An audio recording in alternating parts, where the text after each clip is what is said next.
Alrighty, radio check, loud and clear. Thank you everyone for tuning in. We've got 400 people tuned into the stream.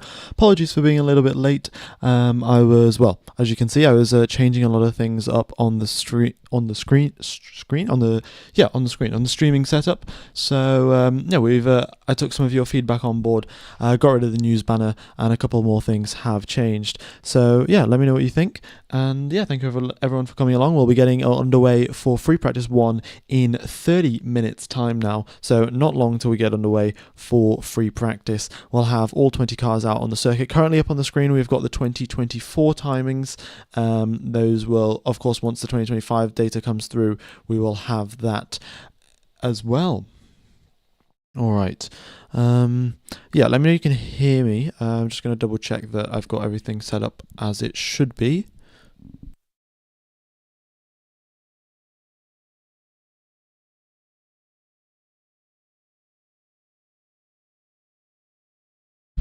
Okie dokes, yeah, everything's going well. Thank you, Exoteric, for donating five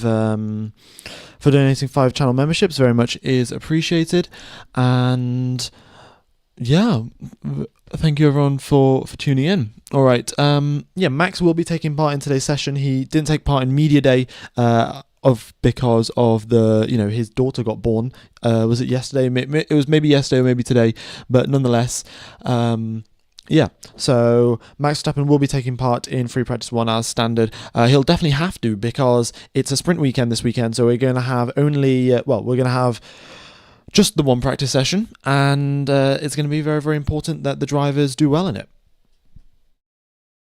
Okay. Yeah. Alright. Why are the drivers back into their old teams? Currently up on the screen, we've got the 2024 times. In fact, I'm just going to put a little text up on the screen saying that, yeah.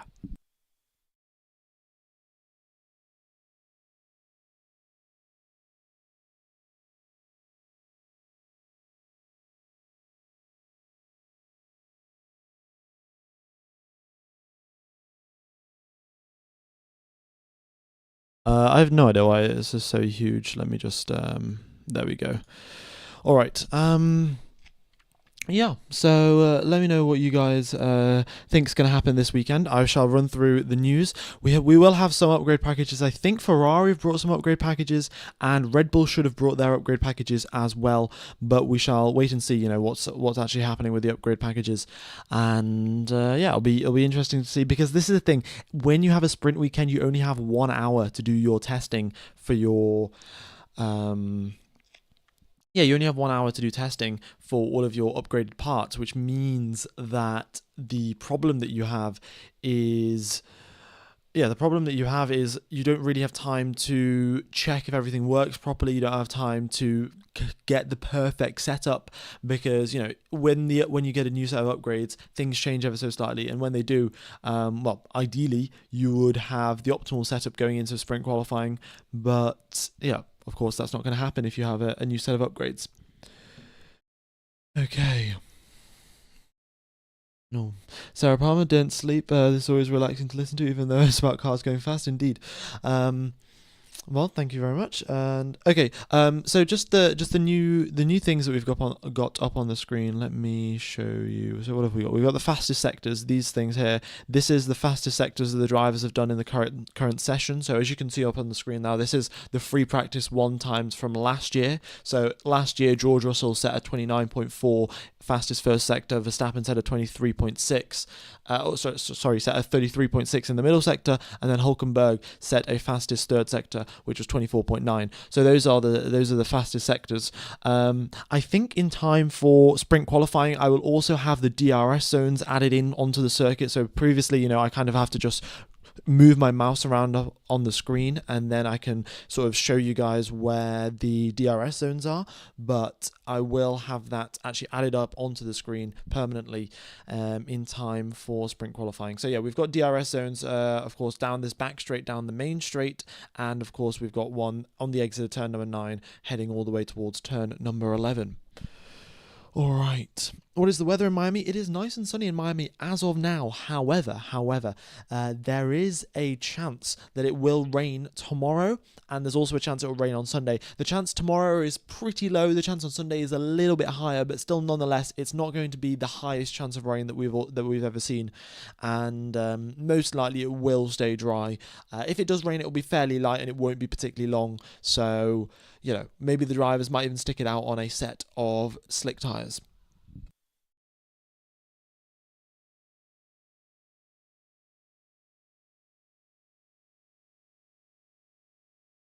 Basically forgot about Miami until I saw the notification come on the screen. It's since it's the exam season for me right now. Grateful for the stream today, indeed. Thank you. Well, I mean it's exam season for me as well. I woke up pretty early today to make it into the library, and then I did my revision for the day, and then I've made it back to do commentary for free practice one. So yeah, I was quite happy to take a break from studying, and I can do some commentary instead, which I think is pretty good. Free practice one, as you can see on the screen there on the bottom right, it starts in 23 minutes time. All right, so yeah, we'll just have the standard practice sessions as always. 1 hour of practice for the drivers before they make their way out for sprint qualifying, which will be happening later today, and then yeah, nothing else all that surprising, really. Folks, if you haven't hit the like button, be sure to do so. It really does help out the channel. Very much would be appreciated. We've got 1,000 people tuned into the live stream. That is fantastic. Yeah. As a Ferrari fan, I still love the rain. Yeah, I mean, I think Ferrari were meant to bring upgrades here. Let me just see if I can find anything about the upgrades that have come out today, because, well, that will be well, it's going to be pretty useful information on which teams are bringing upgrades, which teams aren't. Normally, it comes through just a couple hours before the start of free practice one. Oh, Red Bull do have an upgraded floor. So, yeah, Red Bull were bringing floor upgrades. Miami have extended their contract to 2041. How many years is that? That's 16 years of a contract that they've got, which is ridiculous. I don't know how they've got a 16-year contract, because normally, Formula One only extends contracts by 2, 3, 4 years, but somehow they've got a 16-year contract, which is mind-blowing. F1 Gamer got an advert. Is this normal? No, I was a bit sort of just thrown off by everything by setting everything up and just getting ready for the stream about 30 seconds too late. So yeah, I've just disabled adverts now, so that should prevent any more adverts coming through. Is this the 2024 grid? Yeah, currently it is the 2024 grid. We'll have the 2025 grid coming through very, very shortly. Victor Rothschild, this is a new layout. Indeed it is. I think some of you guys commented on the community post that I put out, and just asking for feedback, things that I could do to make the commentary better. So I've acted on the feedback that you guys gave me. I got rid of the fast lap counter. I've got rid of the news ticker. I mean, I still have the old setup here. So if we want to go back to the old one, there's the old one. But we can stay with the new one. That transition that really needs to go. I thought it was cool when I set it up, but it's really not that cool. And yeah, but that's the new setup. And Leclerc's was in the wall because I think he crashed in FP1 like last year in 2024, but as of now, he's fine. Okay. All right. Yeah, so Red Bull have brought upgrades. They were, planning on bringing upgrades 2 weekends ago, last weekend, essentially, last Formula One race, they were planning on bringing upgrades in Saudi Arabia. However, they didn't manage to bring all of the upgrades to that weekend, so they brought the upgrades that they were planning for Saudi Arabia and the upgrades they were planning for Miami both this weekend, and they've got a new updated floor edge, and, hopefully it works. It looks very interesting, and it's very, very complicated. The floor is getting super duper complicated. If you guys did watch Formula One back in 2018, 2019, when the barge boards were like the most complicated, most intricate part of aerodynamic design in the car, the floors are very much becoming like the new barge boards. They're getting more and more intricate, more and more complicated as the season goes on and as the regulations progress. So, it'll be interesting to see how that develops, and if the drivers, if that upgrade actually helps Red Bull, or will it, make things worse? All right. Why is the track so hot? It's because it's in Miami, really. Yeah, it is in Miami, and the sun is shining in Miami. Folks, we have got the 2024 times, as you can see this text moving around. That's why we have got, we've got Joe and we've got Ricardo still on the screen. We'll have the 2025 times coming through in around about 8 minutes' time. All right. Yeah. So, what other news have we really got in the Formula One paddock? Well, first thing is, mounting pressure on Lando Norris. He is, well, 10 points behind his teammate in the Drivers' Championship. He's currently in second place. He's only 2 points ahead of Max Verstappen. And by the looks of it, Lando Norris, he had a great race here last year. Of course, McLaren's first win in 2024 at the Miami Grand Prix. It was Lando Norris's first win in 2024 with McLaren. And, he goes quite well around this circuit. However, pressure has been mounting recently, and Piastri has been getting quicker and quicker, and Norris, hasn't really had a response. We've seen this, through Piastri. This is only his third season in Formula One. You've got to remember this. This guy is driving on a totally another level, considering that it's only his third season in Formula One. And when he joined in the first year, Lando was clearly quicker, and fair enough. Piastri was a rookie, Lando was an experienced driver.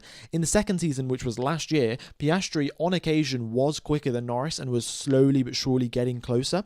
And finally, this season, or the first couple of races this season, we've seen the crossover point. We've seen where Piastri now is on par, sometimes even ahead of Lando Norris. And, that might partially be due to the fact that Norris is on a bit of bad form, isn't performing at the top of his game. But yeah, now both McLaren drivers are going to be fighting out for this championship. There's not going to be a clear number one, like Norris was significantly ahead in the points tally last season out, and I don't think we're going to see that happening this season. It's going to be a closely fought battle between the McLaren drivers, and in some ways, it's an advantage. They have the fastest car, and they're going to be doing really well at every circuit pretty much. But in other ways, the disadvantage that they have is that of course, they're going to have to manage the team orders sooner or later. They're going to have to decide which driver's going to, either the drivers are going to end up battling against each other, which, Zach Brown, no one at the McLaren team really wants to see. No one wants to see contact between the two drivers. And, or you have one driver that, let's say Piastri, because he's just in first place now, let's say 5 races down the line, Piastri has got a 40-point lead over Lando Norris in the Drivers' Championship. At that point, do you say, sorry, Lando, you're not going to win this championship. We're going to focus on Piastri now. And then it becomes, they have this very hard decision to make of when do they switch over to focusing to just one driver, or do they let both drivers battle it out right to the very end, or what do they really do? Whereas, they don't have this headache at Mercedes and at Red Bull. It's pretty clear that Verstappen will be the number one driver, and it's pretty clear that Tsunoda will give Verstappen a tow at the end of Q3 sessions. It's pretty clear that if Tsunoda's strategy needs to be sacrificed for Verstappen to win the race, Tsunoda's strategy will be sacrificed. And the same thing at Mercedes as well. If George Russell is in a position where he can win the race and Antonelli has to just block someone or hold someone up for a couple of laps, Antonelli will be told over the radio to do so. And they don't really have the ability to do that at McLaren, which in one way, is a good thing. They have 2 rapidly quick drivers, which means for certain they're going to win the Constructors' Championship. However, on the other hand, the more prestigious one, the Drivers' Championship, the one that everyone cares about, they are a slight disadvantage. So we'll have to see how that plays out for them. But it will be, it'll be interesting. It'll be a lovely to watch all the team radios scroll by as when inevitably the team orders start coming in. All right.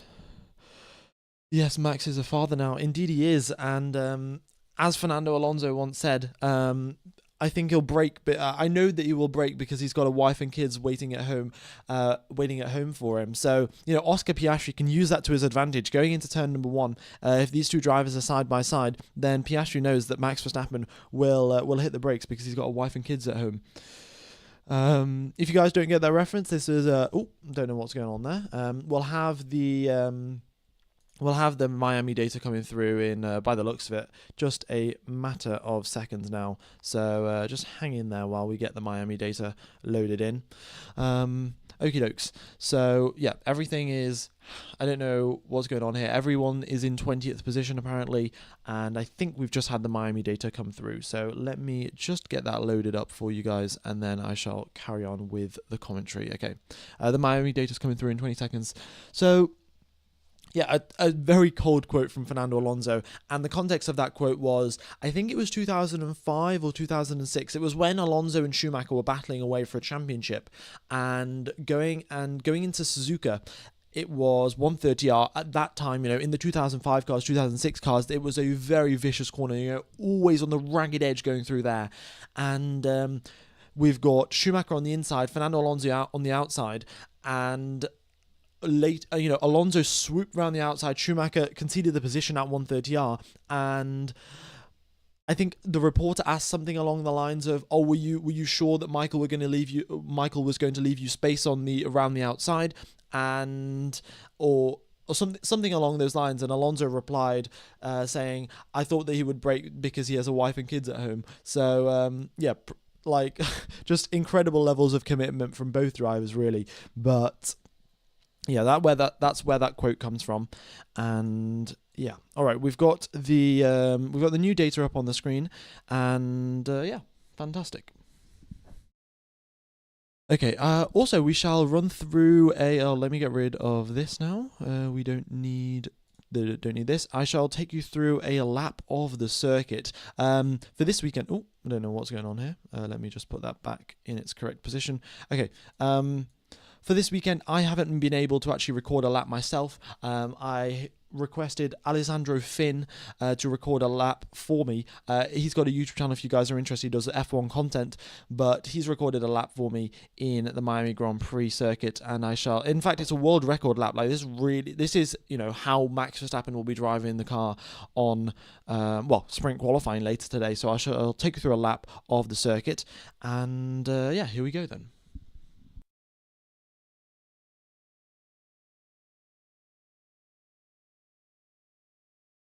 All right, so you exit out of the final corner, and you're going through turn number 18 and 19. These corners are flat, very smooth, long corners. You open the DRS flap coming down the main straight here, up into 8th gear, 320 miles an hour. Oh, sorry, 320 kilometers per hour. Into the brakes, 4th gear for the first corner, and then these corners are very tricky to hold flat, but you kind of have to. The car is on the ragged edge, but you hold it flat, especially on quali laps. In race, you'll be lifting off, and you'll be sort of backing off to make sure that you don't wear out your tyres too much. This corner here, turn number 8 and 7 and 8, the circuit just tightens and tightens and tightens. It gets just sharper and sharper, the corner, and then you go through turn number 9. Now you activate DRS as you head towards turn number 10 and 11. 11 is a huge braking zone. We've got loads of overtaking opportunities at turn number 11, where we'll see quite a few battles here, and then you can go side by side through the next couple of corners. The circuit does get very, very narrow though, and then you've got this very difficult chicane where driving over the curbs is the fastest way to do it, but it really does unsettle the car. Then you go under the bridge onto the power through towards turn number exit turn number 16 towards turn number 17. You've got another DRS zone here. We saw loads of battling here between Charles Leclerc and Kevin Magnussen, I think last year. They were just battling away, or maybe it wasn't last year, it was one of the previous races here in Miami. Leclerc and Magnussen would overtake each other going into turn number 17. Then on the exit of 17, you've got 18 and 19, another DRS zone coming down the main straight.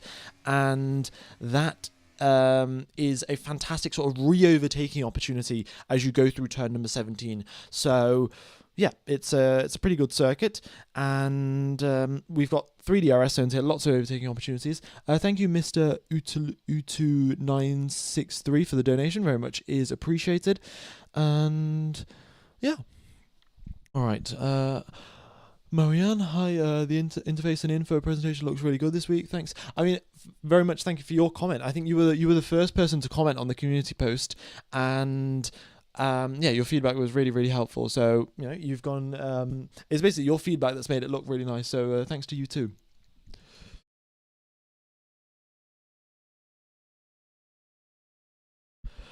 F1 Gamer, I was at Comic Con in Naples today. I saw a gaming variant of the V-Carb car with a time attack trial in the crew motorvest. Oh, that's pretty cool, actually. The chicane kind of ruins the track. Yeah, the chicane is, it's one of those corners where the cars just get so slow, and because of that, they don't really have that much downforce and grip. And so what that basically means is if you're following another car through the chicane, it's really difficult to get a good exit. So yeah, it's not the best part of the circuit, let's say, but it's kind of got to be there. Well, I don't know if it has to be there. You could probably remove it and still have a pretty good track. Yeah, I'm not sure really. I guess the FIA would have to run some simulations, see if it helps overtaking or not, and then maybe remove it. What's that between the track viewer and the radio? That is the fastest sectors. So at the top, currently, Verstappen has got fastest sector 1, 2, and 3, and Norris has got second fastest sector 1, 2, and 3. It's just to give you guys an idea of what the fastest sectors are overall on the circuit. So then when the driver's on the left-hand side of the screen, they're going about their laps, you can see whether they're actually pushing and they're, setting the fastest sectors that anyone has seen up until this point, or if they're on race runs and they're going about a second or two slower through the through their laps. So yeah. So this is just the fastest sectors bit. It'll take a little, we'll have a couple of chat messages coming through, but I will, explain it since it is new to the channel, and hopefully it's a good addition, and it's useful for you guys to have. Is this real F1 or the sim? Well, the lap that I just showed you was the simulator. However, anything up on the screen after that is going to be the real F1. So we'll be getting underway in 7 minutes' time. You'll have all of the actual data up on the screen. So, yeah. Alright folks, also if you haven't hit the like button, be sure to do so, it really does help out the channel. Look forward to commentating to you guys for sprint qualifying and the sprint race later today. Oh sorry, the sprint qualifying later today, the sprint race tomorrow, and of course we'll have the actual qualifying and the actual race on Saturday and Sunday as well. Alright, second longest straight, indeed it is. It is one of the longest straights on this circuit, on the calendar really. You're basically flat throughout the exit of turn number 8. You're flat through 8, through 9, through 10, all the way towards 11. So, yeah, very, very long straight on this circuit, and, it helps with the overtaking.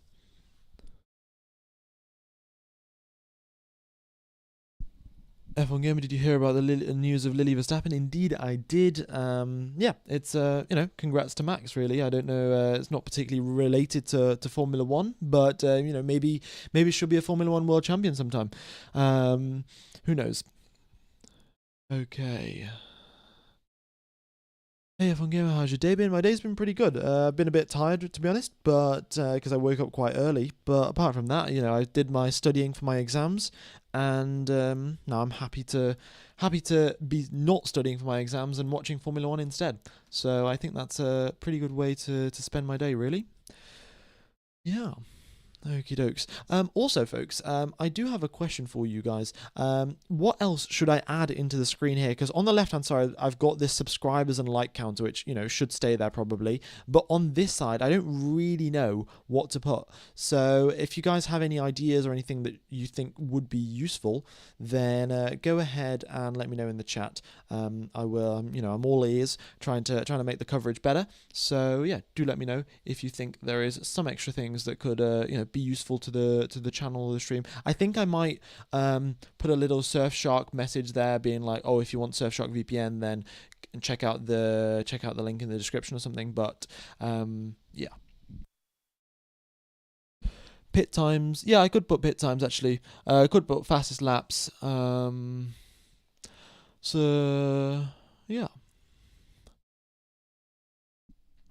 All right. Early pit stop window. Yeah, I'll probably do the pit stop. Maybe in the race. Yeah, I think in the race that's a good idea. I'll put the pit stops there, and I could put the fastest lap counter as well, if that is of use to some of you guys. So a lot of people said it wasn't useful. Some people, of course, will say it is useful, but I think we'll come to a compromise.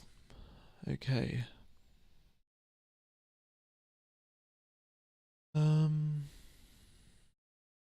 The What else have we got?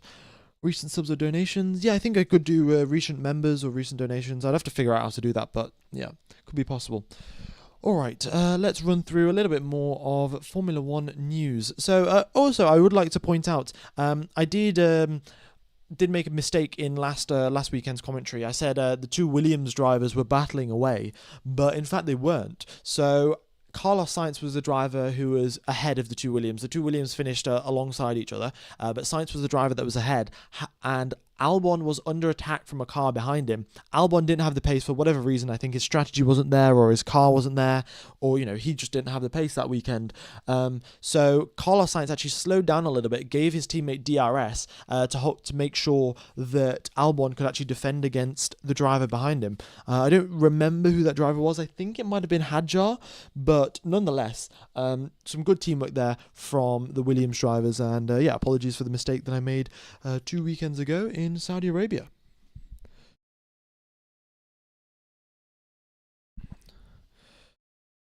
Okay. Let's see. Championship standings could also work. I could have like a thing that constantly rotates. Like I could have the pit windows, I could have the championship standings, I could have the fastest lap counter, a couple of things that sort of cycle around. That might be a good idea actually. Yeah.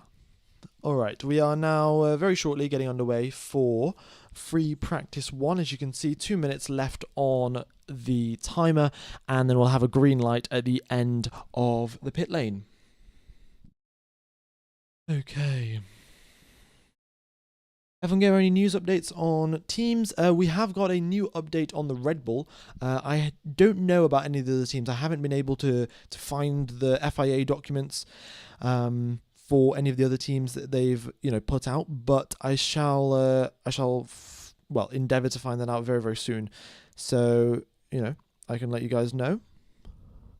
Ferrari changed their livery, VCARB changed their livery. VCARB livery looks fantastic. That's how you do a pink livery, or that's how you do a special livery for that matter. Ferrari's livery is sort of just, I think there were some comments on Instagram. It was saying that, the HP printer ran out of ink, and that's why the Ferrari livery is half blue, half red. Like, it doesn't look all that great, really. Like, yes, they do get eyes on the livery, and yes, people see the blue and they're like, oh, HP, cool. But I think if Ferrari made a full blue livery, that would be incredible. Like, they should make a Dynaco livery kind of thing, and that would be pretty awesome. But I think HP would have to pay a lot of money for Ferrari to, go away from the classic red Ferrari to switch to blue, which is obviously the opposite color. Ferrari's new Colgate sponsorship hits hard. Actually, that's a fantastic way of putting it. It is definitely like a Colgate toothpaste. Fantastic. All right. What else have we got going on, really? Verstappen is already in the car, and to be honest, because it's a 1 hour practice session, we're going immediately into sprint qualifying later on. All of the drivers are going to be coming out ASAP. Like, as soon as the green light comes out, we're gonna see drivers making their way out the pit lane. So not long now till we see the engines being started up, and the driver, the tyre warmer's been taken off, and the drivers making their way to the end of the pits. Okie dokes.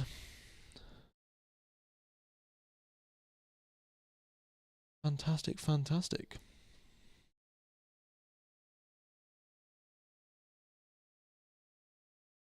The Grand Prix right now is a street from me. I'm stuck at work. Oh, Bionic 1. I mean, surely you've just got to get out of work. Like, you can't be watching. You can't have a Formula 1 race going on 2 kilometers away from you, and you're at work. Like, surely a day off or something can be figured out. All right, let's get rid of this countdown timer. Right, there we go. And we're getting the team radio messages coming through here. The last one from Alonso, cloud cover.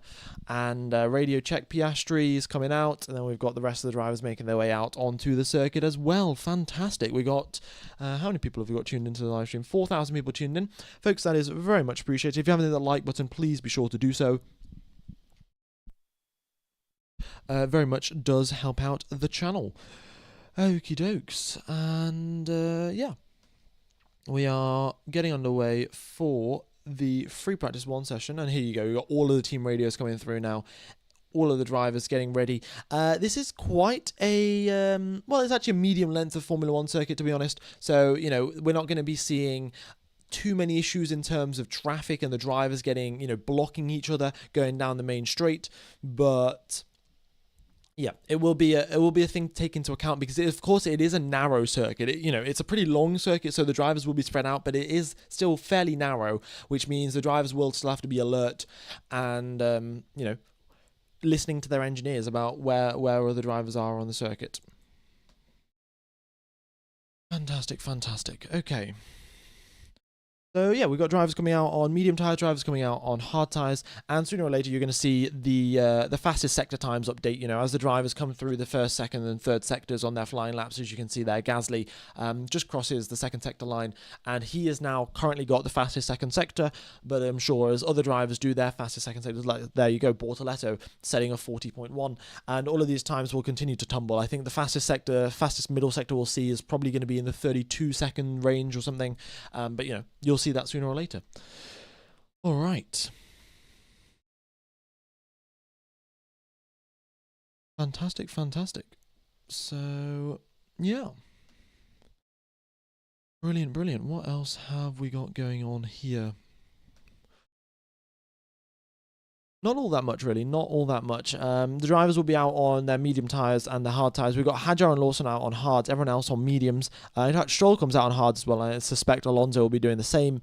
And, so some teams will do the medium tyres first, some teams will do the hard tyres first, and then they will, of course, do the soft tyre runs at the end as the drivers get prepared for sprint qualifying.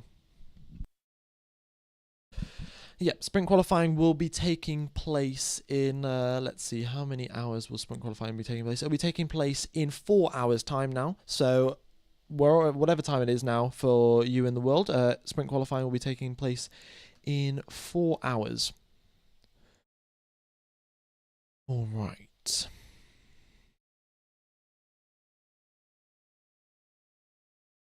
What else have we got going on? Yeah, some drivers using DRS, some not.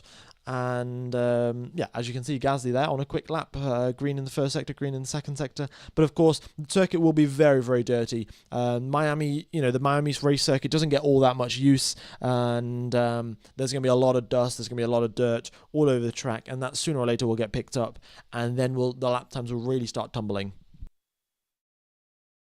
Yeah, track temperature 38 degrees, air temperature 27 degrees, so a lot cooler than we saw last year. I think last year we had 50 degrees track temperature during free practice 1, but we've got a lot of clouds covering the skies in Miami here, so the sun isn't, baking the asphalt and making it super hot. Yay.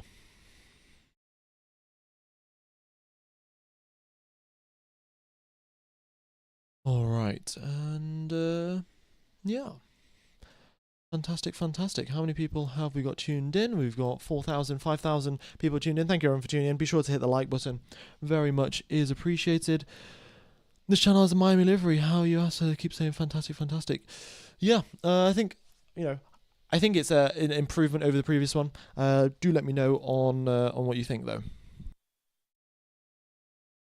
How many DRS zones are there on this circuit? In fact, I'll be updating that as well for the new Miami livery, I guess, of this channel. I will also be adding the DRS zones onto the track, but we've got 3 DRS zones here. So one where Lawson is right now. You'll have DRS coming down the main straight. You'll have DRS through this second straight here where Piastri, Hamilton and Gasly are. And then you'll also have DRS on this straight here where Tsunoda and Ocon are on. So 3 DRS zones on this circuit. Lots of overtaking opportunities. And it should be good. What should some first-time watchers of this Grand Prix know about this racetrack? Well, there are some, very important things here. So, firstly, if a driver gets an overtake done into turn number 17, so, going into this corner where Antonelli is right now, that is not a done and sealed overtake.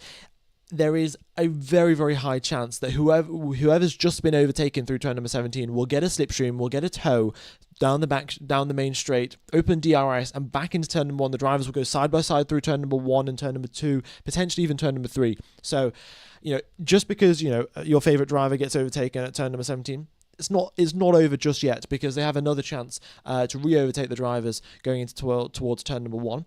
That's probably the best overtaking opportunity on the circuit. And then the other thing to note is going through turn number 12, 13, 14, 15, all of this very, narrow, small section, tight, twisty, turny. The walls are right next to the circuit. Very similar to Monaco. You've got the asphalt, you've got the white line, and then you've got, boom, a wall. And the drivers do have to be very careful here with the rookies here. The rookies have not driven at this circuit before. Formula 2, Formula 3 don't race at Miami, which means that, well, this is the first time a lot of these rookies are driving at this circuit, so they're going to need a little time to get used to things. It's quite likely they might crash into the barriers or maybe kiss the barriers here or there, and, we'll see how they do.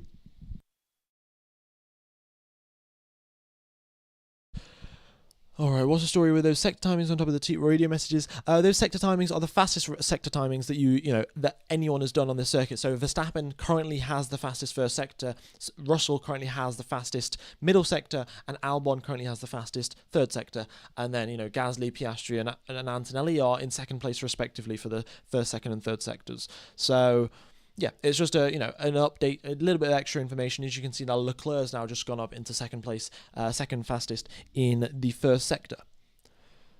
Okay. Oh, we got Yuki Tsunoda back in the chat, and Pierre Gasly as well. Fantastic. We got 4 hours till the sprint weekend, or to be exact, 3 hours and 53 minutes. And yeah. So, sorry, till the sprint qualifying, not the sprint weekend. The weekend has already started. Russell's come over the radio. I don't know what's going on. The car feels different. Well, the car feels different. Maybe that's because it's quicker, George. And you're up in first position right now. But no, I think they'll have just some setup tweaks to change. And the car will feel back to normal for George Russell. The Mercedes is, a bit of a dark horse here. All of the talk has been about McLaren and what's going to happen with their team, with their driver situation, which driver's going to come out on top. Is Verstappen going to stay at Red Bull? Is he going to go to Aston Martin for 300 million euro or something along those lines?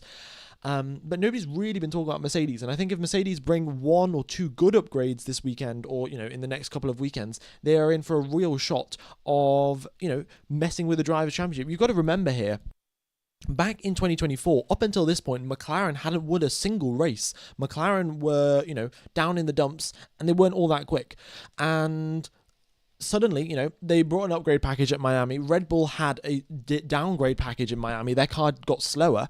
And then the tables turned and McLaren were competing for the championship. So there is still time left in the season for Mercedes to make a huge comeback. And I think Mercedes also do have to have a little bit more of a sacrificial and mentality towards Kimi Antonelli. It is his first season. I don't think he's going to care too much if he gets thrown under the bus for Russell to potentially compete for winning a race, getting close to the championship battle. But yeah, what we saw last weekend out in Saudi Arabia, Max Verstappen did get pole due to a sensational lap. However, that sensational lap was also helped out by the fact that Tsunoda gave him about a 2/10 of a second toe, or 1/10 of a second toe, going down the main straight at Saudi Arabia on his final Q3 quali lap. So, George Russell was only a 10th off. He was, I think, a 10th and a half or maybe 1/10 off pole position in Saudi. So if Antonelli had given him a toe going down the main straight, then maybe we would have been talking about an incredible qualifying lap from George Russell instead.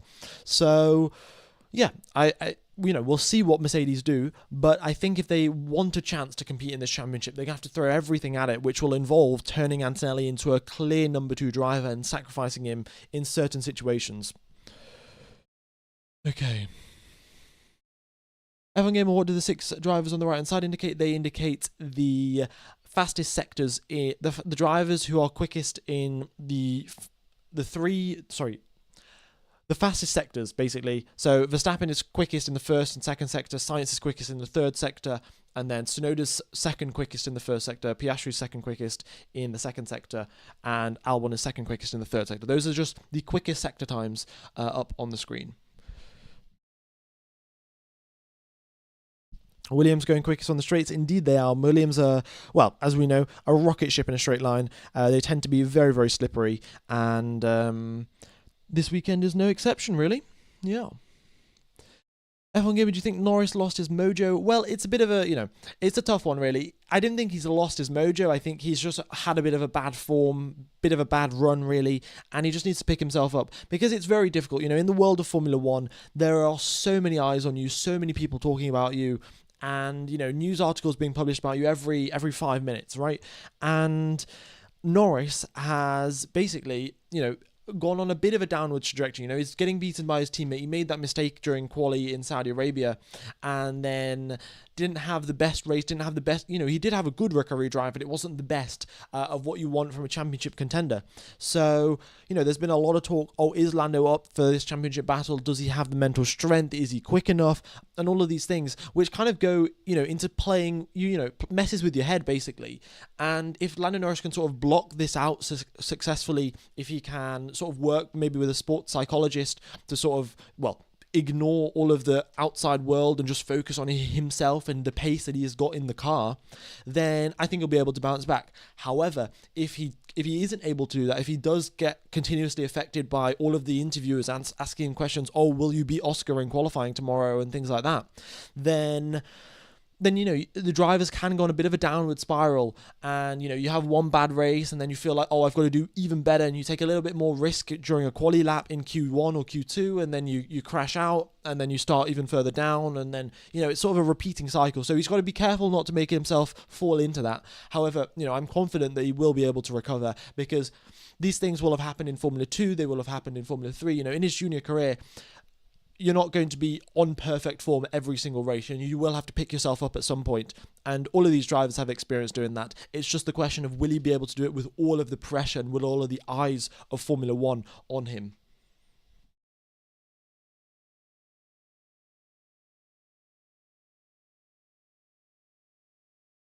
All right. Yeah, we got some flying laps coming in here, as you can see. George also goes up into first place. The lap times are going to be tumbling for a little while now. In fact, we're 15 minutes or 12 minutes or so into the session. So lap times have, they've tumbled a little bit, but still there is quite a bit of track evolution left to go. The circuit is not clean by any stretch of the imagination, and things will be getting, the lap times will be picking up. Okay. Alonso cooked. Well, Alonso's on a flying lap right now, so we'll wait and see what happens to Alonso. But things aren't looking all that great, really, for Aston Martin. And this is the thing. Aston Martin, they have got Adrian Newey, and that's going to be a great bonus, for 2026. However, Adrian Newey, is all well and good, and he's a fantastic engineer and everything. But if the rest of the team isn't operating successfully around him, then, you can have a really great leader, you can have a really great, genius in your team. But if the rest of the team can't operate properly, can't collaborate and get things working as they need to, then, that potential might be lost. So Aston Martin, they're by the looks of it, their correlation between their CFD, their wind tunnel, and real life isn't working that well, and that's why we haven't seen so much improvement from them in the previous couple of weekends, in the previous couple of races, really. And what's been going on is, if you look at the teams such as Williams, right? Williams haven't been all that quick. Let's say at this time last year, Williams were nowhere. They weren't all that quick. However, steadily, they've been making upgrade after upgrade, and each upgrade has been working consistently. They expect a 2/10 increase in performance. They get a 2/10 increase in performance. And that indicates to me that the fundamentals of the Williams team, like their simulation, their predictions, the way that they model the Formula One car around a track, everything works as expected, and they can predict what's going to happen, and they can predict quite accurately.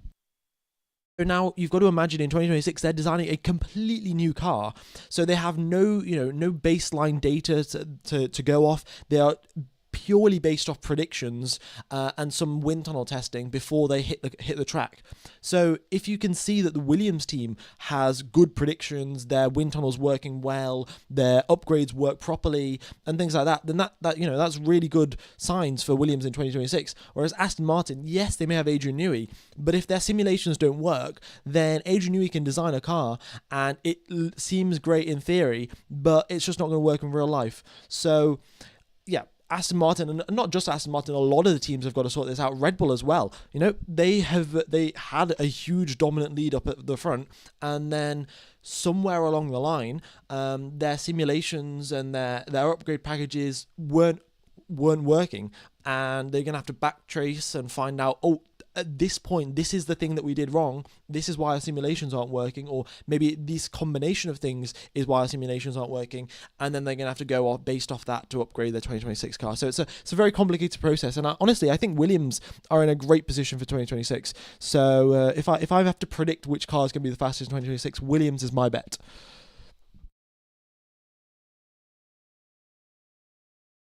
Okay. What upgrades did RB bring? RB brought floor upgrades this weekend, so we'll see if their floor upgrades work. They're only going to have 1 hour to test the floor upgrades, but if they get some good indications from the data that the car's working, if the drivers are happier with the stability of the car, then they'll keep it on. If it seems like the car's going backwards in performance, then I'm sure they will put on the old floor in time for sprint qualifying. So saying Williams is going to go back to its old glory, that is indeed what I am saying. That is my prediction for 2026. I'm very early out to 2026. We're only halfway through, not even halfway through 2025. But yeah, that's my prediction. Put the fast lap counter for the different drivers in the blank space because it will make the interface look good. I'd really love to see the fast lap counters of the different drivers. Well, I shall do that then. Right now I won't be able to do that, but I will have it set up for sprint qualifying. Yeah. Is Yuki running a bigger wing? I will have a look at the top speeds here. So as they come through the start-finish straight, we have Verstappen going... Oh no, Verstappen wasn't on a push lap there. I'll have a look at the top speeds and let you know if Yuki's running a bigger wing.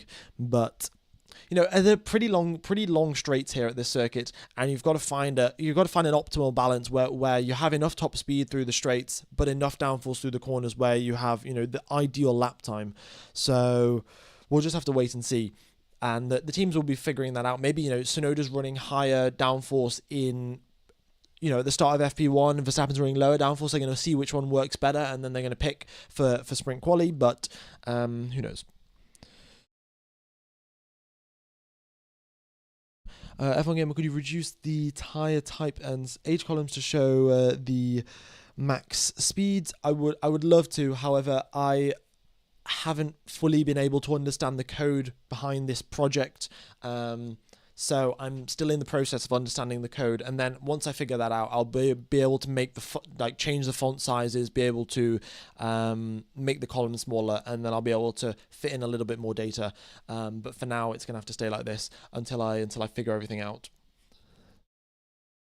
All right. What does blue mean in the mini sector? Blue means the drivers are coming in or out of the pit lane. So yeah, as you can see, Albon has got a couple of blue mini sectors at the start. That means he's just driven out of the pit lane. All right, Behrman across the line, 9th place for him, looking good for Oliver Behrman. And yeah, everyone out on the same set of tyres that they started the session out on, apart from the Astons who started out on the hards and now they've switched over to the medium tyres.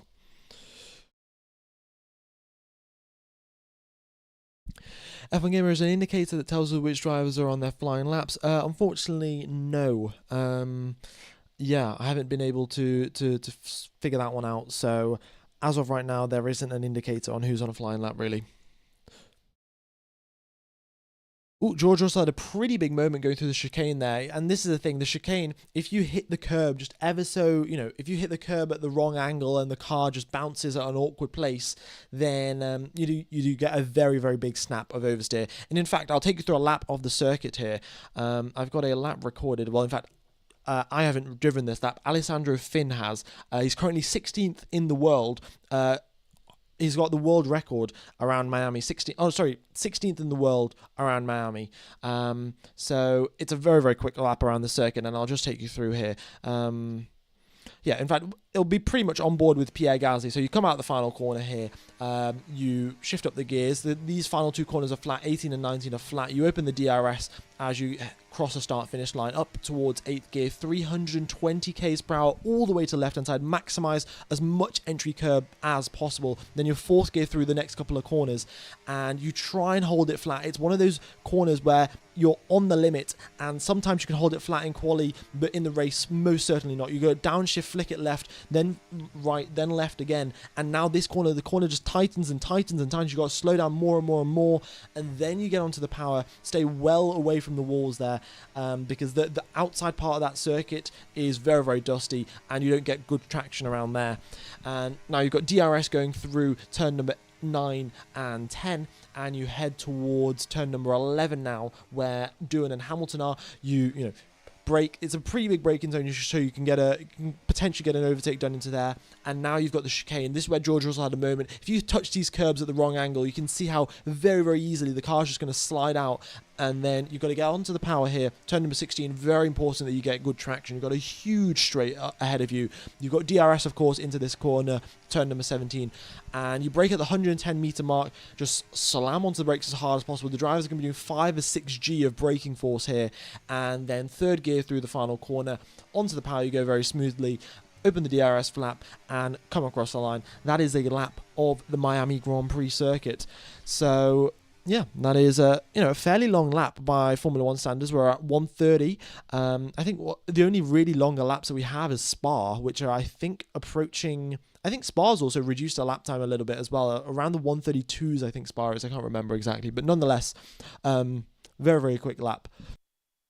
And the drivers are at full throttle for a very high percentage of it, and that means we run slightly lower downforce than typical. Even though you've got quite a few high-speed corners in the first sector, it's more optimal to just back off with the levels of downforce, so you're actually quicker down the straights, because that gains you more time overall.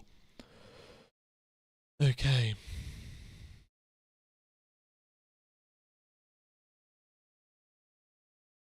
What happened with Hamilton? I was not actually paying attention to what was going on with the data. I don't know. A lot of people have just typed Hamilton's and then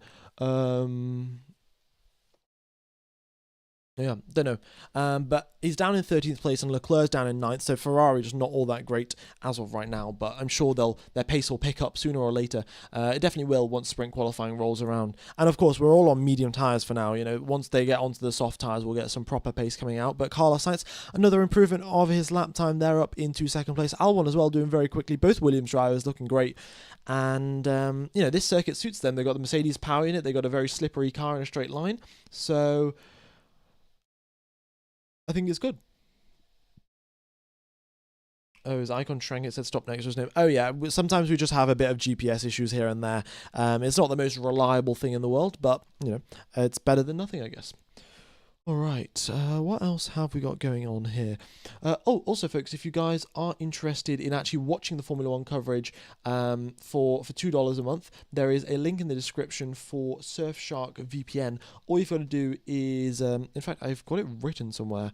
Yeah, those are the steps there. You get Surfshark VPN, you join an Austrian VPN, you search Service TV, and you enjoy Formula One. So that's how you get Formula One for $2 a month. I'm just going to post a link into the chat for the VPN, and yeah, if you guys are interested, then go ahead and check that out. The commentary will be in German, so I do have to point that out to you guys, but of course you can just mute the commentary and listen to mine instead.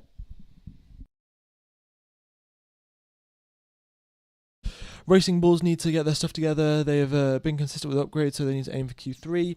Yeah, Racing Bulls, some weekends they're good, some weekends they're not. Hadjar's been doing a pretty good job, as you can see, up in 6th place there.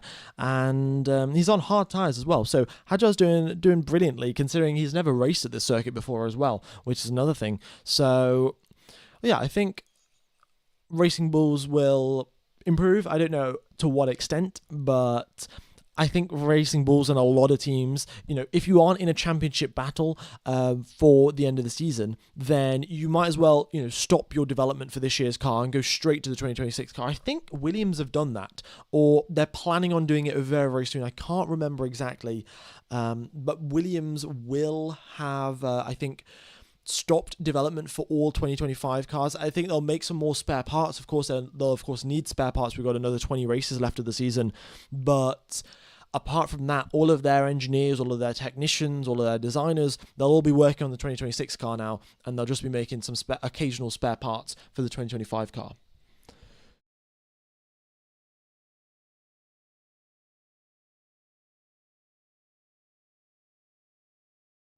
All right. Ferrari should also stop 2025 development. Yeah, I mean, I think Ferrari have a chance, because this is the thing. Ferrari might be competing with Mercedes in the constructors. Let's have a look. So we've got McLaren on 188 points, Mercedes on 111, Red Bull on 89, and Ferrari on 78. So I think Mercedes, Red Bull, and Ferrari, all three of them, could be competing for second place in the Constructors' Championship. So, you know, I think Ferrari, they will want to move on to 2026 development as soon as possible, but there's also a chance, you know, if they do an extra 1 or 2 upgrade packages and they work properly, then they could get second place in the Constructors and get a bit of extra prize money. So I guess it's up to the management at Ferrari. You know, Fred Vasseur will make that decision, make that call when to switch over.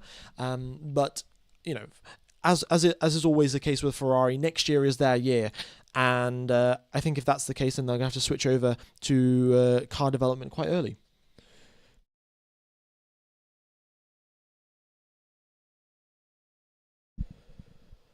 Okay.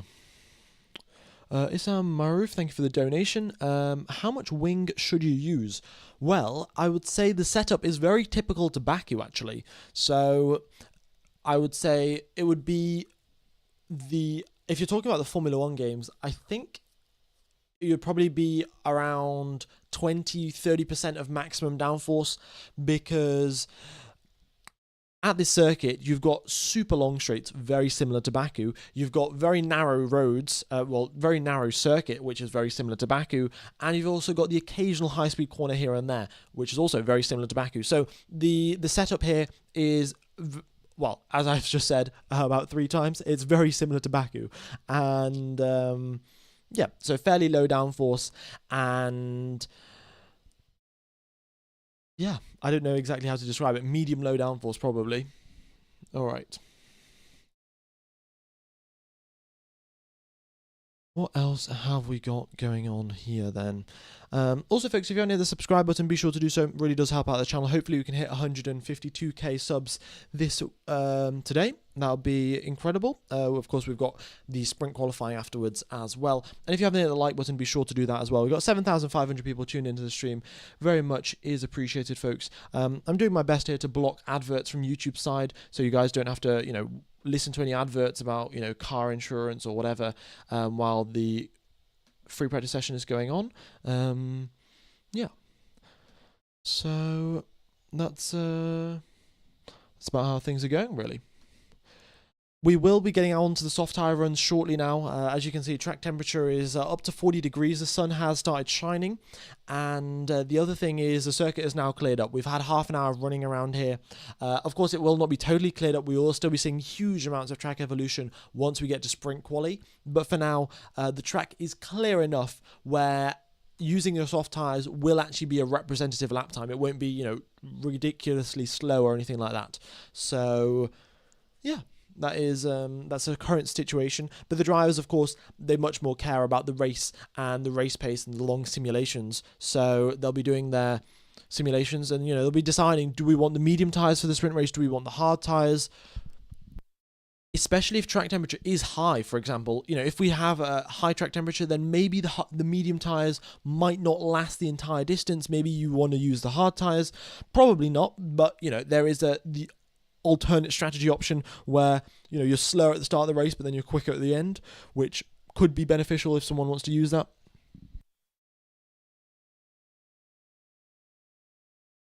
What racing sim do you use for these videos? I use I've just got the Formula 1 game, and yeah. All right. Is this race affected by the tariffs? I don't think so. However, I think Haas were actually going to have some issues. I don't think Haas previously thought that they might have been affected by the tariffs because they make some parts in America, and then they move some parts from the UK to America, and they might have been tariffed on that, but that's been cancelled now, so it's fine. But not ideal, really. Russell has got sparking a lot, so they've set the car down a little bit too low to the ground for George Russell, and that explains the good lap times here for Russell and Antonelli. Of course, Miami is a pretty smooth circuit, and it's a pretty new circuit, which means that the cars can be run very, very low to the ground, and that of course increases speed, increases downforce levels, but of course it increases the amount of wear on your plank. And as we've seen before, you don't want to set your car down a little bit too low going into the sprint qualifying and then have to increase the height so much that you have no pace on Sunday. That's exactly what happened to Lewis Hamilton in the Chinese Grand Prix this season. Sorry, not last weekend. But what happened to him was, going into sprint qualifying, Ferrari predicted a certain amount of plank wear. Their predictions were fairly off, to be fair, and they had set the car way too low, and they aren't allowed to change the setup between sprint quali and sprint race. So what they did was, Hamilton drove the sprint race, it was fine, but he had quite a large amount of wear on his plank, and they were like, right, well, if he does the whole race like this, he's going to get disqualified, so we're going to have to increase the ride height an absolute bunch to make sure that the car doesn't spark away and he doesn't get disqualified. So that's what they did. They increased the ride height a bunch. Hamilton lost all of the pace that he had because the car was just not as low to the ground, and because it wasn't as low to the ground, it wasn't as quick. And then in the end, Hamilton still ended up getting disqualified because the plank still wore out too much. So Ferrari's predictions were wrong again. So, they've got to be very careful. I'm sure all of the teams will be aware of this because it's happened so recently, and they will change the ride height pretty ASAP on George Russell's car. What's up with Tsunoda? Well, it's down in 15th place. Hasn't had the best of runs, really. He's 6/10 back from his teammate, but we are just in FP1. We're half an hour into the weekend, so give the guy a little bit of time, and I'm sure he'll get closer to Max Verstappen. Okay. I'm going to have a quick sip of water. I'll be back in just a second. Thank you everyone for hitting the like button. Very much is appreciated. And let me know if you guys have any feedback on the new layout for the stream. I've just set up the new layout about, half an hour before the stream started, 45 minutes before the stream started. So, if there's anything that you think that should be changed, do let me know.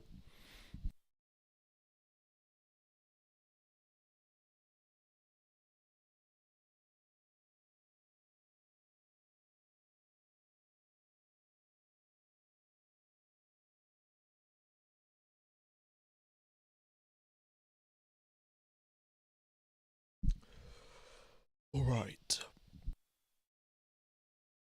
How can I watch from India for free? Unfortunately, you can't watch for free. However, you can watch for $2 a month. If you get Surfshark VPN, in fact, let me just stick it up on the screen there. You get Surfshark VPN, you join an Austrian VPN, you search Service TV, and then you can watch Formula 1 for $2 a month. So, if you want to watch Formula 1 for a fairly cheap price, there's a link in the description, and there's a link in the chat to watch that. And also, folks, do let me know what you think of the new liveries. Who do you think has got the best livery? In my personal opinion, it's got to be the Racing Bulls. Their livery is fantastic. They've actually gone and done a proper special one-off livery rather than doing half a paint job like Ferrari have. And I think all of the other ones just aren't as bold, really. I think you can't really get much more bold than bright pink. So I think, the V-Carb livery is fantastic. Also, we were just watching, I don't know which V-Carb it was, but one of the two drivers were making their way through turn number 7 there, so just where Behrman is on screen, where Stroll is approaching now.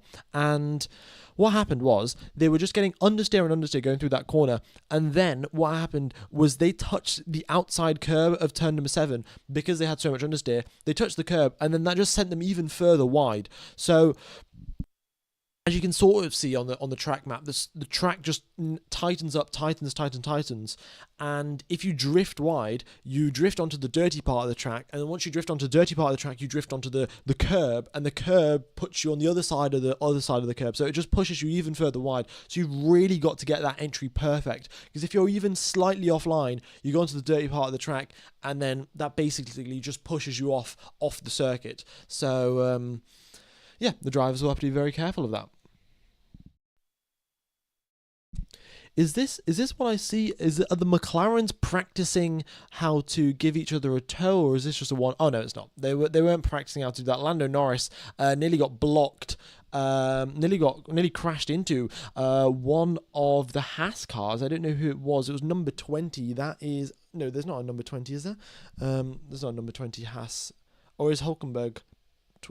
Oh no, Ocon. Wait, it was no. There's no number 20 in Haas. I don't know how I've misread that, but it must have been 31. I'm guessing then. I think Ocon was in the way of Norris, and as he went down towards turn number 17, Ocon just wasn't really looking where he was going. Well, he wasn't looking at his mirrors, and then just got out the way to the left hand side. Norris also went to the left hand side. Not ideal. Yeah, it was Ocon. Okay.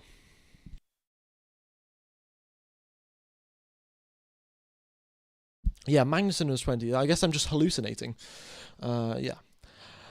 Your your Ferrari livery, W or L? I would say most certainly L. They ran out of printer ink. That's what happened. The HP printer ran out of ink, and that's why they've only got half a paint job.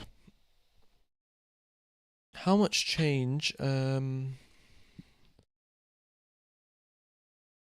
How much change in behaviour do you think the Red Bull floor can make? Well, it can make quite a significant change in behaviour. It looks very complicated, might I add. So it could, fix their issues. I don't think it's going to be a one thing, one new floor upgrade fixes all of Red Bull's issues and suddenly they start dominating again. But it will be a step in the right direction. I don't think it's going to just instantly fix everything. M6 Maestro, German servers don't even allow the link to be accessed. What happens when trying to connect to a different country to sign in? I don't know. I think the UK does a little bit of that as well. Sometimes it blocks if you try to access a VPN website, sometimes it just blocks you accessing it. But yeah, I don't really know what to do about that, to be honest. Oh, we got Hulkenberg. He did a run on soft tires, I think, or just did a couple of laps and then came back into the pits. But yeah, we'll be seeing Hulkenberg doing some more laps very soon.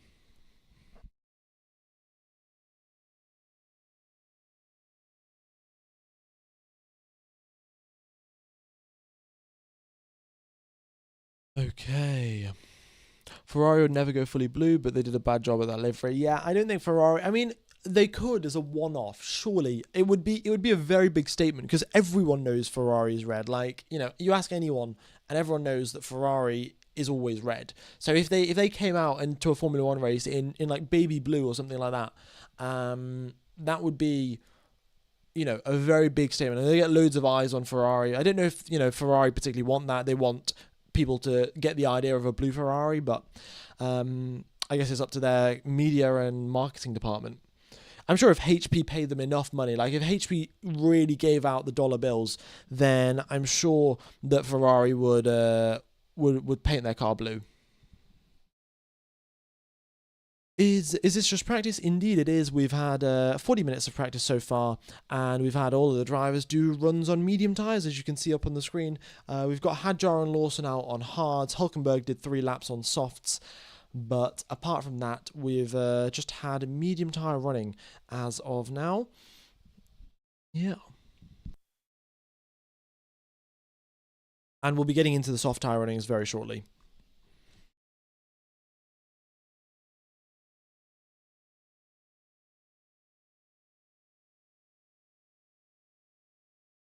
Okay.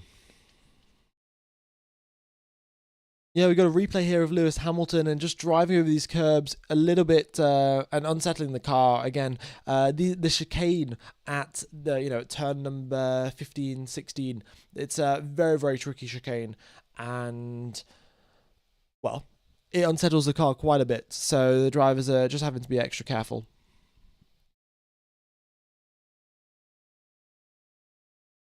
Ferrari once raced at blue livery in USA as a protest. Did they? Oh, I did not know that. Interesting. Is this track permanent? Yes, this track is permanent. It's not it seems very narrow, like a street circuit, and it it seems like a street circuit, but it is a permanent track. These roads aren't used for anything else when Formula One isn't here.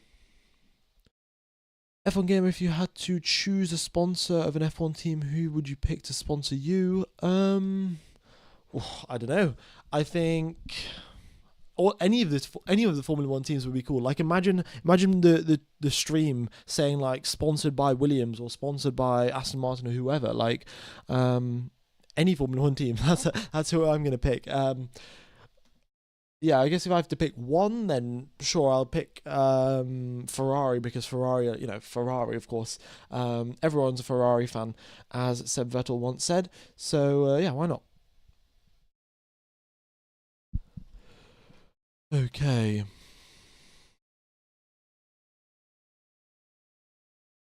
Yeah, still on the soft tyres here, and we're seeing the top speeds here approach 323 in the Williams. Williams hitting 323 through the speed traps. Let me just double check who is actually fastest through the speed traps. We got Albon and Sainz fastest through the speed traps. And then as you can see here, Antonelli, then Sainz, then Albon, then Ocon. So yeah, it's pretty clear the Williams are pretty quick, and then these occasional laps from toes. McLaren's are also pretty quick, but the gap as well between the top speeds fairly small. 221 in first place and 219 in 12th place. Like there's only a 2 km/h difference in top speeds, so not too much to concern there. Okay. Also, just for the folks that are listening to this like a radio broadcast, I'm just going to read out the standings here. 20 minutes left to go in the free practice 1 session. We've got George Russell in first place, Antonelli in second, Sainz in third, Piastri in fourth, Norris in fifth, Leclerc in sixth, Albon 7th, Hamilton 8th, Verstappen 9th, Hadjar 10th, Behrman 11th, Gasly 12th, Alonso 13th, Ocon 14th, Tsunoda 15th with a lot of ground to make up actually, and Lawson in 16th position, Doohan in 17th, Stroll in 18th, Hulkenberg and Bortoletto in 19th and 20th. Okay.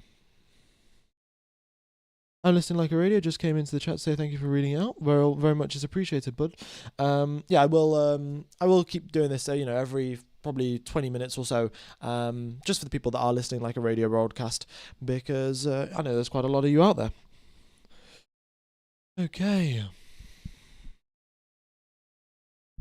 Is the Williams on low fuel? Probably not. Probably they're all doing pretty similar runs. I think Williams is just better in a straight line. Oh, also, folks, do you want a top speed counter as well? I could have the top speeds listed up, or say in the space here at the bottom. Let's see. Yeah, in the space over here, I could put this top speeds, or maybe I could put the top speeds like where the current fastest sector times are. So I don't know. Let me know if that is of interest to you guys. Track temperature really coming up now. It's 44 degrees. The sun has really started to shine, and the clouds have disappeared. The sun is shining. The asphalt is heating up, and sooner or later we're going to have the soft tyres making their way out onto the track. All right, that's great. Okay, yeah, fine then. I shall do that. Probably in between the FP1 and sprint qualifying. I'll get that all sorted, so you guys can have the top speed information as well, and then I'll also add the DRS zones onto the circuit, which should just make it a little bit more clear where DRS is available. All right.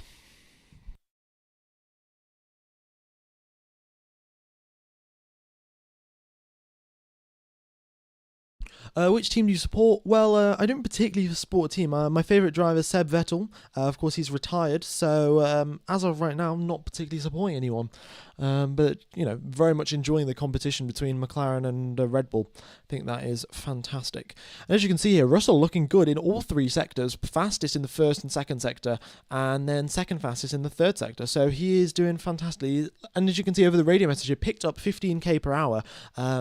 Turn 17. So I think that means he might have got a toe off someone, or that means he got a bit of a tailwind.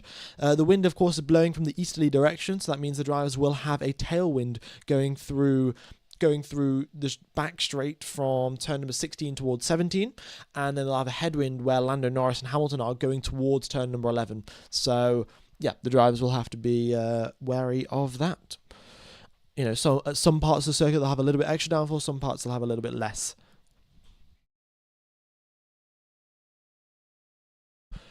Thanks for the commentary. I'm visiting Italy, so I only have TV with the Italian commentary. Forza Ferrari, indeed.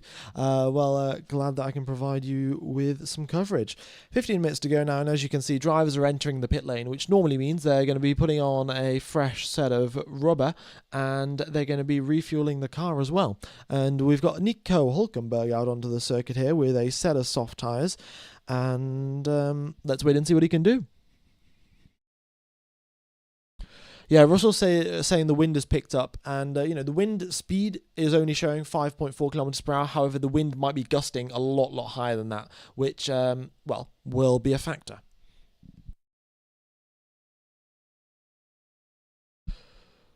All right, Thomas Lord, Katy Perry songs or Dua Lipa for the rest of your life? I'd probably say Dua Lipa for the rest of my life. Thanks for the really insightful Formula One question, bud. All right. Have you entered the DHL Formula One commentator contest? I did actually. I did enter it. I think last year, but it didn't win, so I didn't bother really. I don't know if it's based off really how good your commentary is, or it's just random luck if you win it or not. But nonetheless. Okay. So yeah, 14 minutes left of the session, and we've got more than half the drivers now in the pit lane, and yeah, as you can see, Alonso now making his way out on a fresh set of soft tyres. What number would you be if you're a Formula One driver? I would be number 95. There is absolutely no question about it. Yeah, number 95 for Lightning McQueen, of course. Yeah. What about you guys? What number would you guys be if you were a Formula One driver?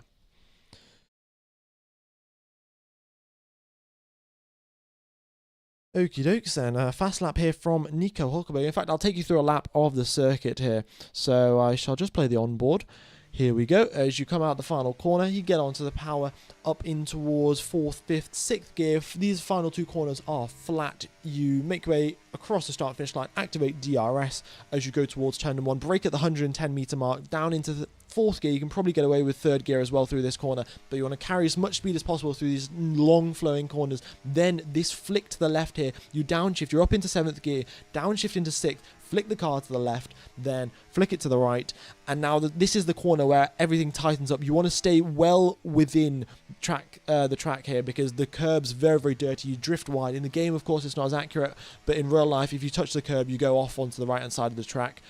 Then you've got a very long straight here, in fact the second longest on the calendar. I think only shorter than Baku as well. Baku is the longest straight on the calendar, or the longest flat out section. This is the second longest. Huge braking zone here, down into 3rd gear. Great overtaking opportunity. And if you do get an overtake done here, it's pretty difficult for the driver behind you to make another re-overtake of you. So it's a pretty good overtaking opportunity. Then you go through the turn number 16, just important to get a good exit there, get as close to the wall as possible, but of course don't touch the wall. Then you make your way down towards the final corner, well, the final real corner of the circuit where you got a big braking zone, and yeah, I'll brake at the 100 meter mark, of course, and down into 3rd gear, back onto the power very smoothly, and up you go towards the start finish line. Activate the DRS, minimize the distance across the line, and that is a lap of the Miami Grand Prix circuit. Okay. Yeah, we got a lot of different numbers here. 7, a lot of 7s, a lot of 69s, of course, and pretty nice. Mercedes drivers for 2026. I wouldn't see why it wouldn't be George Russell and Kimi Antonelli. Potentially Max Verstappen joins, but I don't think Verstappen's going to join unless he knows for a fact that they're going to be the championship-winning car. Okay.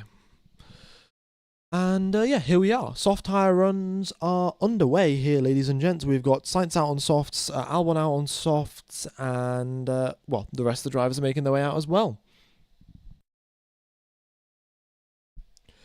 Okie dokes. So Verstappen's Alonso's on a good lap here. 3:35 through the speed traps there for Fernando Alonso, and across the line he comes. What is it going to be for him? Eighth place.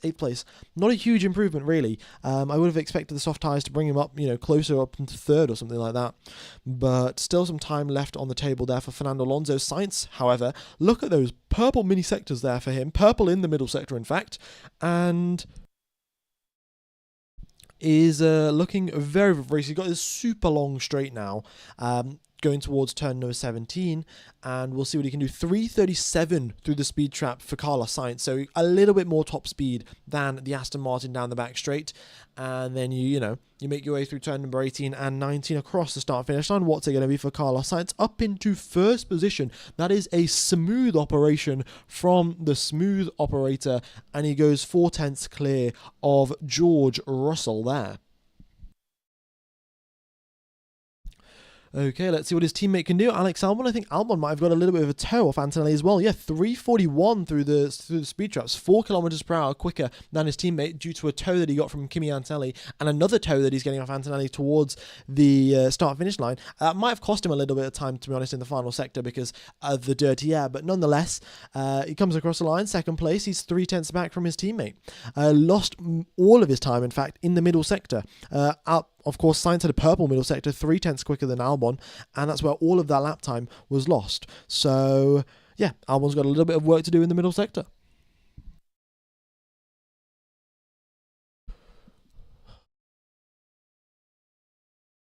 Okay, Williams 1-2, they have returned to glory. I made a prediction, earlier on in the stream that Williams were going to return to glory in 2026. It's happened earlier than that, and here they are, Williams in first and second place. We've got a replay here of Oscar Piastri. He's on a medium tyre run, and he got extremely close to the wall. In fact, kissed the barrier just a little bit. Came over the radio immediately just to check the right-hand side, but it was a very minor impact, and he managed to walk away unharmed, and his car did as well. Hadjar purple in the first sector really is pushing, isn't he? Okay, yeah, so the drivers have to be careful. The Formula One like to call this the Miami of America, or not the Miami of America, the Monaco of America, but it isn't exactly like Monaco.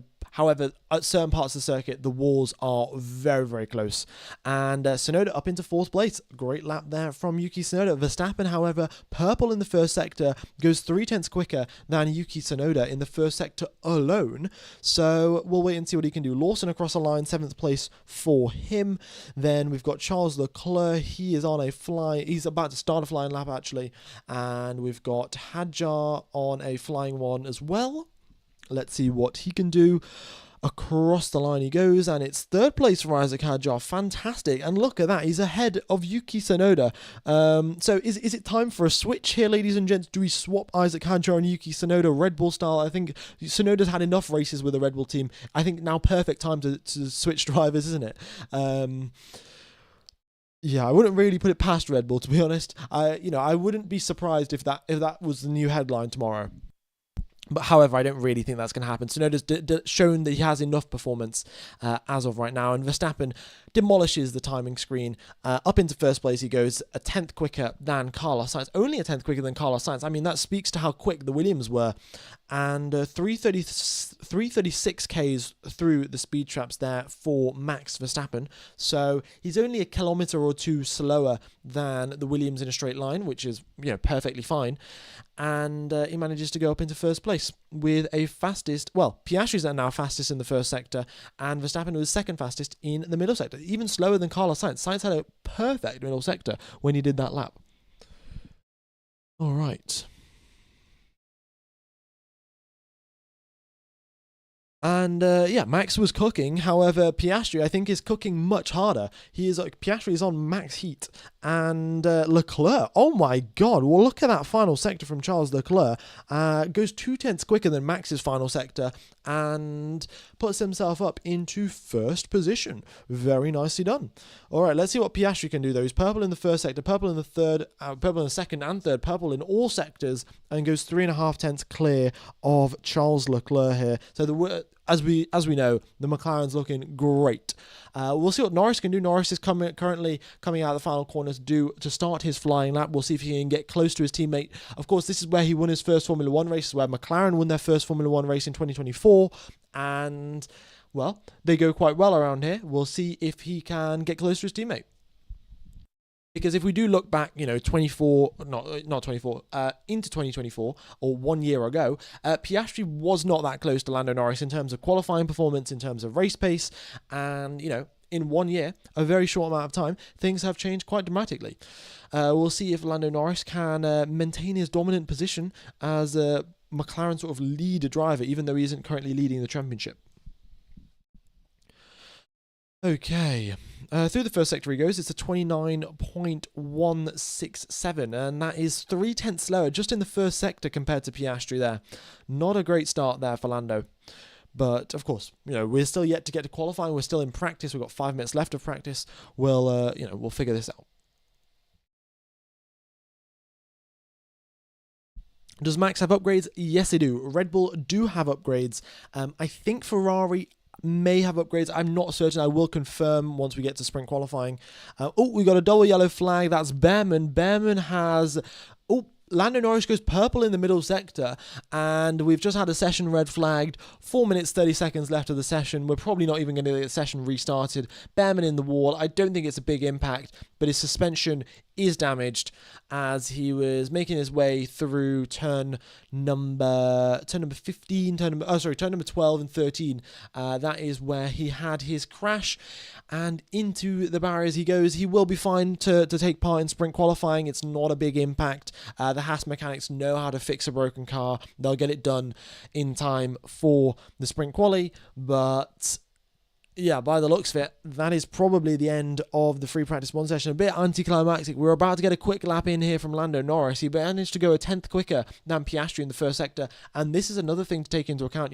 You could compromise your first sector ever so slightly, which means that you'll have your tyres still capable in the second sector because, well, as you can see, track temperature 49 degrees. It is extremely hot out here in Miami. The sun is baking the asphalt, and because it's baking the asphalt, you do need to manage your tyre temperatures even on a qualifying lap. We've got a replay here of Oliver Behrman, and as he was making his way through turn number 12 and 13, just touched the curb, the car did a 180, and into the barriers he went. In fact, I can show you a replay maybe on the, well, not a replay, but I can show you where it happened on the circuit, just on the onboard. Let's see, let me just fast forward this. We are getting towards... No, it's even further on. Yeah, just here. This is where he crashed a little bit further back. Just going through this part of the circuit here. This is where Behrman's car spun out and he crashed into the barrier on the opposite side of the wall. So he just did a 180 and into the wall he went. A little bit unfortunate. So I'll just show you the sort of run into this corner. You got a long straight. Your tires sort of cool down a little bit. You hit the brakes, rotate the car, and then you have to change direction very suddenly. And if you mess up that change in direction, the car isn't rotating as nicely as you would like. It spins around and you go into the barrier. So that's what happened there with Oliver Behrman. All right, Ethan, thank you for the £10 donation. Very much is appreciated. Thanks for the commentary. No adverts, very much is appreciated, buddy. Do my best to block adverts. I don't particularly, not all that bothered about having all of the money in the world, and I'd much rather prefer give you guys no adverts. And I'm sure Surfshark helps me out anyway. The commission from the Surfshark stuff. Yeah, so I'd much prefer, having no adverts for you guys. So, thanks for tuning in. Thanks for coming along to Free Practice 1. The session is not going to restart by the looks of it, and I think the drivers are going to be making their way out of the car very, very soon. Oh yeah, if you guys are interested, I might as well just point this out. If you do want to watch the Formula 1 for only $2 a month, then what you got to do is click the link in the description for the Surfshark VPN. You download it onto your computer, your phone, whatever you want. Join an Austrian server, and then you go onto Google and you search Service TV, make an account, log in, and you can watch Formula 1 for $2 a month. The commentary is German, so you got to mute that commentary and listen to mine, but nonetheless, you get to watch the Formula 1 action for a very, very low price. So if you guys are interested, go ahead and check that out. All right, so that is it here, ladies and gents. So we got 57 seconds left on the clock. I'll read out all of the standings here at the end of free practice 1. We got Piastri up in first place, Leclerc in second, Verstappen in third, Sainz and Albon in 4th and 5th, Hadjar in 6th position, Russell in 7th, Tsunoda in 8th, Antonelli in 9th, Alonso in 10th position, Lawson in 11th, Norris in 12th. He was on a flying lap. He's probably going to be up in the top 5, but didn't manage to finish it because of the red flag. Hamilton in 13th. The same thing can be said for him. He was also on a flying lap. Hulkenberg in 14th, Bortolesso in 15th, Behrman in 16th after crashing out. Then we have Gasly in 17th, Ocon in 18th, Doohan in 19th, and Lance Stroll in 20th position. All right, so that has been the end of Free Practice 1. Thank you, everyone, for tuning in. Very much do appreciate everyone tuning into the coverage. And if you guys could hit the like button and hit the reminder button for the sprint qualifying stream, that would very much help out the channel. The YouTube algorithm just absolutely loves it when you press the like button and the reminder button before the stream starts. So yeah, this stream's going to end. It'll take you over to the sprint qualifying stream. That'll be starting in 3 hours' time. So yeah, 3 hours and we'll be underway for sprint qualifying. So not long to go now. And yeah, thank you everyone for tuning in, and I will see you in 3 hours. Bye-bye.